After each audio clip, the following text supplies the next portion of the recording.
Ok, parlons sommeil sans t'endormir.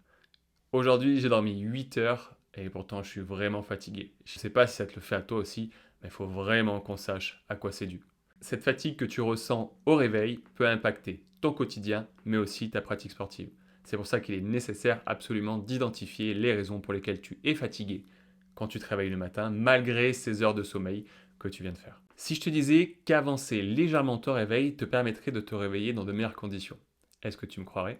Si tu ne me crois pas, regarde cette vidéo absolument jusqu'au bout. Cette vidéo fait écho à ma dernière vidéo qui te dit quand t'entraîner exactement afin de profiter à 100% du potentiel de ton corps. Je te laisse d'ailleurs le lien de cette vidéo en commentaire. Salut, c'est Rémi, éducateur sportif, préparateur physique, et aujourd'hui on va parler de sommeil sans t'endormir. Pour commencer, on va parler un petit peu théorie, mais je te rassure, juste ce qui est nécessaire afin que tu comprennes mieux la suite. Le sommeil fait donc partie de ton horloge interne et il peut être impacté par divers facteurs. Heure à laquelle tu travailles, heure à laquelle tu rentres, ça peut être ton activité physique, ça peut être ton activité sportive, ça peut être les sorties avec tes amis. Donc ton sommeil peut être impacté par absolument tout. C'est pour ça qu'il est nécessaire de le comprendre légèrement pour pouvoir adapter ton cycle de sommeil et pouvoir te réveiller en meilleure forme. Tu vas me dire que c'est logique, mais le temps de sommeil que tu as besoin est défini principalement par le temps d'éveil que tu as vécu juste avant.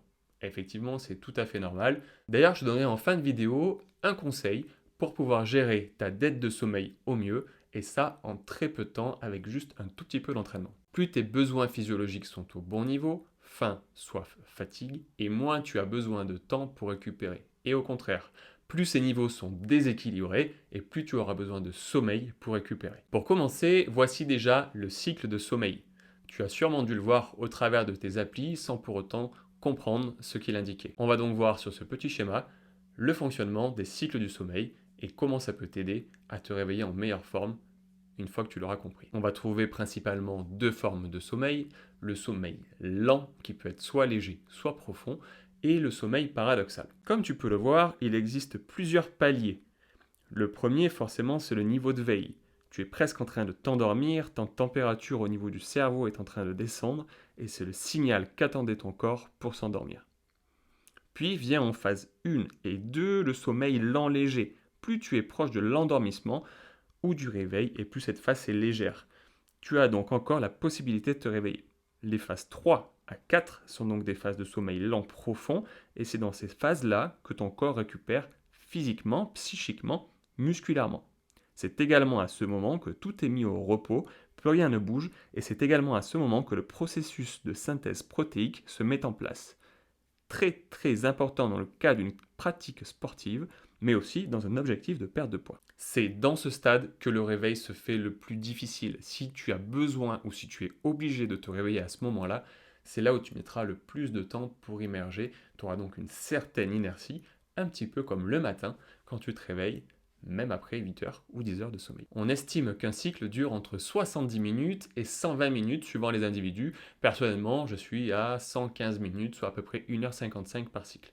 Ça va m'aider pour la suite, mais on partira sur une moyenne de 90 minutes pour tous. En phase 5, dans le sommeil paradoxal, c'est là que ta mémoire va travailler, c'est là que tu vas emmagasiner tout ce que tu as pu apprendre, et c'est là principalement que tout le psychique, tout le côté émotionnel va venir récupérer. Pendant ce moment-là, les études montrent également que le cerveau a un grand besoin de glucides. Il travaille énormément avec une certaine dépense calorique qui serait équivalent sur la nuit à un petit footing. Plus tu vas donc avancer dans la nuit, plus ton temps de sommeil paradoxal va avancer et au contraire, plus ton temps de sommeil lent profond, lui, va diminuer, te rendant ainsi beaucoup plus facile à réveiller tout au fil de la nuit. D'ailleurs, si tu remarques, à partir de 4 heures, il n'y a plus vraiment de sommeil lent profond.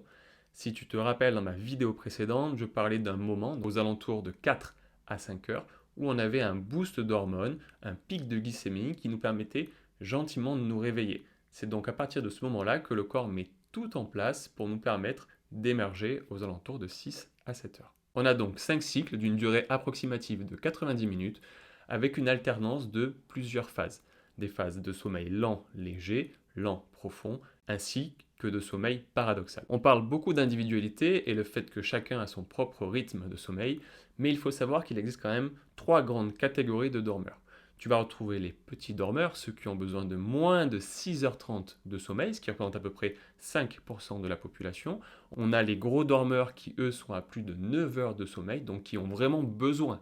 C'est vraiment un besoin, une nécessité. Eux, c'est encore une fois à peu près 5% de la population. Et après, la grande majorité, elle, se tournera aux alentours de 7h30 à 8h30 avec des cycles moyens, encore une fois, de 90 minutes. À ces profils de dormeurs, on va rajouter deux autres choses. La première, c'est que certains sont plus du matin, on va les appeler les matinaux. C'est des personnes qui ont besoin de se coucher tôt et qui peuvent se lever très tôt. Et on a les vespéros, donc c'est ceux qui sont du soir, qui vont se coucher beaucoup plus tard, aux alentours de minuit, et qui eux auront une heure de réveil aux alentours de 8-9 heures. Après, forcément, la société, notre rythme de travail fait que certains de ces profils, notamment les vespéros, sont obligés de s'adapter. Ils se couchent tard, sont obligés de se lever tôt pour le travail, et donc créent une certaine dette de sommeil. Dette de sommeil qu'on va pouvoir rattraper un tout petit peu grâce à une technique qu'on verra à la fin de la vidéo. Bien, je te parlais en début de vidéo d'un moyen qui te permettrait sûrement de te réveiller en meilleure forme.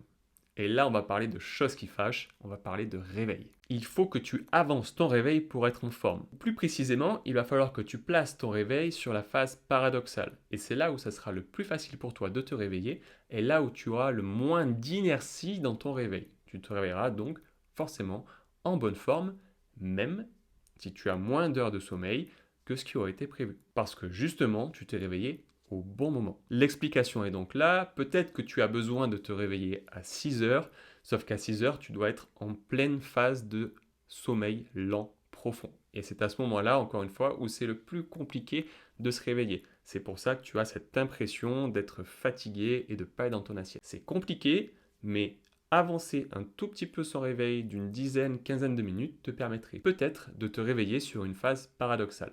C'est après des tests que tu feras toi au fur et à mesure. Ça peut être soit reculer de quelques minutes, soit l'avancer de quelques minutes afin de trouver le juste milieu si tu en as la possibilité. Alors oui, je conçois parfaitement que quand on se lève tôt le matin et que la journée est très longue derrière, c'est compliqué de venir avancer un petit peu le réveil. Mais l'état dans lequel tu vas te réveiller le matin te permettra sûrement d'être un tout petit peu plus productif et d'être en meilleure forme, donc peut-être de meilleure humeur, et peut-être qu'au final, tu passeras une meilleure journée. Et je te rappelle d'ailleurs qu'il y a un petit tips à la fin de cette vidéo qui va te montrer comment récupérer d'une certaine dette de sommeil. Pas de la totalité de ta dette, mais d'une petite partie, et tu vas voir que pour faire ta journée de travail, c'est largement suffisant. Alors oui, bien sûr que toute cette théorie est très belle, ça ne va absolument pas t'empêcher d'être fatigué. Par contre, c'est déjà un bon moyen d'identifier les raisons pour lesquelles tu te réveilles fatigué. Savoir si tu te réveilles au bon moment, savoir si tu dors assez, est-ce que tu es du matin, est-ce que tu es du soir. Et à côté de ça, tu vas venir faire graviter tes activités pour pouvoir optimiser ton endormissement et donc à l'issue ton réveil et donc à l'issue tes journées. Avant de te révéler la solution pour régler tes problèmes de dette de sommeil, on va quand même faire un petit point sur ce qui a été dit juste avant et pourquoi tu te réveilles fatigué le matin. On a donc vu que tes activités sociales, tes pratiques sportives, ta digestion, tout ce que tu peux faire avant de te coucher viennent forcément impacter la qualité de ton endormissement, la qualité de ton sommeil et donc en extrapolant les journées qui suivent ton coucher. Je te propose ici une petite routine à faire avant d'aller te coucher afin de venir préparer ton endormissement au mieux sans subir de mauvaises insomnies. On va déjà parler de pratiques sportives. On a vu dans cette vidéo qu'il était intéressant de s'entraîner avant 20 heures parce que au-delà, ça venait faire augmenter la température corporelle et donc ça pouvait nous empêcher de nous endormir. Donc pratique ton activité au plus tard aux alentours de 19 heures, ça te permettra de ne pas du tout impacter ton cycle de sommeil. On va après parler aussi digestion. Forcément, si tu manges un gros repas en fin de soirée, ça va être compliqué pour ton corps de venir tout digérer et en te laissant dormir correctement. Donc tout en mangeant suffisamment, il peut être intéressant de privilégier un repas plutôt léger pour pouvoir s'endormir. Mais sans non plus se priver, parce qu'on l'a vu un petit peu avant dans cette vidéo, le cerveau a absolument besoin de glucides pour récupérer pendant sa phase paradoxale. Donc il ne faut pas le priver de ce genre de nutriments. Autre chose, quand on arrive à la maison, si tu as du mal à t'endormir encore une fois, il peut être intéressant de laisser les téléphones de côté. Typiquement, si tu es en train de regarder cette vidéo maintenant, le soir, avant de t'endormir, Concernant le dernier point, je suis quasiment sûr que tu n'en as jamais entendu parler, c'est la douche. Tu préfères la prendre comment ta douche? Plutôt chaude, plutôt froide? En général, c'est plutôt chaud pour être vraiment à l'aise et pour pouvoir s'endormir juste après. Une douche chaude, même si elle n'a pas une action directe sur ta température, peut quand même ralentir l'endormissement car ça empêche la descente en température de ton corps. Donc, en général, quand tu prends ta douche, en soirée, et encore une fois, si tu as du mal à t'endormir, il peut être intéressant de la prendre plutôt à température tempérée, c'est-à-dire aux alentours de 35-36 degrés. Nous y sommes, la meilleure arme contre la dette de sommeil, c'est la sieste. Elle est à utiliser avec parcimonie, intelligemment, et elle nécessite de l'entraînement. Mais une fois que c'est maîtrisé, tu verras que derrière, tu n'auras absolument plus aucun mal à enchaîner ta journée, même avec une certaine dette de sommeil. Tu connais un petit peu le fonctionnement de tes cycles de sommeil et tu comprendras assez rapidement que si ta sieste est beaucoup trop longue, tu vas descendre dans un cycle de sommeil lent, profond. C'est pour ça que ta sieste, ou du moins la power nap, c'est une sieste qui va être relativement courte, aux alentours de 20 minutes, qui te permettra de récupérer jusqu'à 4 heures de vigilance et qui pour autant ne t'amènera pas la certaine inertie que tu peux avoir quand tu te réveilles le matin au mauvais moment. C'est un excellent moyen de récupérer de l'énergie après les repas par exemple, 20, 10, 15, 20 minutes, ça suffit largement. Alors il est fort probable que tu ne me crois absolument pas ou que tu te dises tout simplement que c'est impossible pour toi de dormir que 20 minutes, mais je te garantis qu'avec un tout petit peu d'entraînement, c'est largement faisable. Ce que je peux te conseiller de faire dans un premier temps, c'est de faire des temps calmes, comme pour les enfants. Tu prends 20 minutes où tu vas lire dans un endroit relativement sombre, et au fur et à mesure de tes séances de sieste, si on peut appeler ça comme ça, tu vas venir fermer les yeux et respirer lentement, tranquillement. Puis tu verras qu'au bout de 3, 4, 5, 6 séances, tu réussiras à dormir pendant 5, 10, 15, peut-être même pendant 20 minutes. Alors, un conseil de pro, mets absolument ton réveil au bout de 20 minutes, parce qu'il se peut fortement que si tu as une grosse dette de sommeil, tu partes sur une grande sieste et après on n'arrive pas du tout à réussir l'objectif de se réveiller dans de bonnes conditions. On aura cette inertie qui est due à un sommeil beaucoup trop long. Un des points importants quand même, c'est donc de mettre un réveil au bout de 20 minutes, histoire de ne pas attaquer ta réunion avec une marque d'oreiller sur le côté et encore tout groggy. Je te propose donc d'essayer de t'entraîner à faire cette sieste, de me marquer en commentaire si tu as réussi à le dompter et par la même occasion à regarder cette vidéo qui parle de vigilance et de forme à fonction de ton cycle.